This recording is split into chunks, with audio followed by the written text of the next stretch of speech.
윤석열 대통령이 나토 정상회의 일정을 마치고 귀국을 하면서 국회 인사청문회를 거치지 않은 공직 후보자들 임명을 강행할지 관심이 쏠리고 있습니다. 여당 내부에서도 우려하는 김승희 보건복지부 장관 후보자 거치는 고심을 거듭할 것으로 보이는 가운데 김승겸 합동참모본부 의장 후보자 임명은 조만간에 재가할 것으로 보입니다. 정현호 기자입니다. 윤석열 대통령은 나토 정상회의를 마치고 귀국하는 길 기내 간담회에서 김승희 보건복지부 장관 후보자, 박순애 교육부총리 후보자 임명을 비롯한 국내 현안엔 말을 아꼈습니다. 일단 오늘은 국내 문제는 서울에 돌아가서 좀 파악을 해보고 답변을 하기로 하고. 인사청문 보고서 재송부 시한을 넘겼지만 귀국 당일 임명을 재가하진 않았습니다.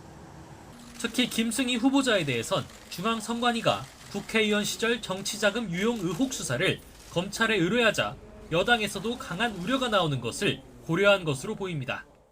아마 실무자의 실수는 있는 것 같은데 어찌됐든 모든 책임은 국회의원이 지는 것이기 때문에 지금 현재 그런 수사가 의뢰되고 된 것은 상당히 적절하지 않다고 생각을 합니다.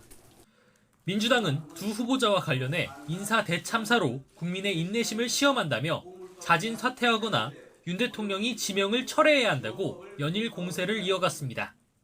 무자격자의 무청문 통과 꿈도 꾸지 마십시오. 이번에도 청문도 없이 윤 대통령이 또다시 임명을 강행하거나 강행을 염두에 둔 지연 꼼수를 부린다면 중대한 민심 배반 행위가 될 것입니다. 김 후보자 측은 인사청문 준비단을 통해 정치자금을 고의로 유용한 적 없다고 반박하면서 정면 돌파 의지를 드러냈습니다. 윤 대통령 지지율은 지난주보다 4%포인트 낮아진 43%까지 내려왔는데 부정평가 이유로 인사 문제란 응답이 가장 많았습니다. 악화하는 여론의 검찰 수사 대상이 된 김승희 후보자 거치는 고심할 수밖에 없지만 국회 공백이 길어진다면 박순애 후보자 임명은 밀어붙일 가능성도 거론됩니다. 여기에 북핵 위협 등 안보 상황을 고려해 김승겸 합참의장 후보자 임명도 인사청문회 없이 재가하기로 가닥을 잡은 것으로 알려지자 야당은 반발했습니다. 청문회를 거치지 않고 하는 꼴이 됩니다. 이것은 국회를 무시하는 처사고 국민들을 무시하는 처사입니다. 야당이 7월 임시국회를 단독 소집하며 인사청문회를 요구하는 상황에서 임명 강행이 반복된다면 여야 대치 국면은 좀처럼 풀리지 않을 거란 우려가 나옵니다.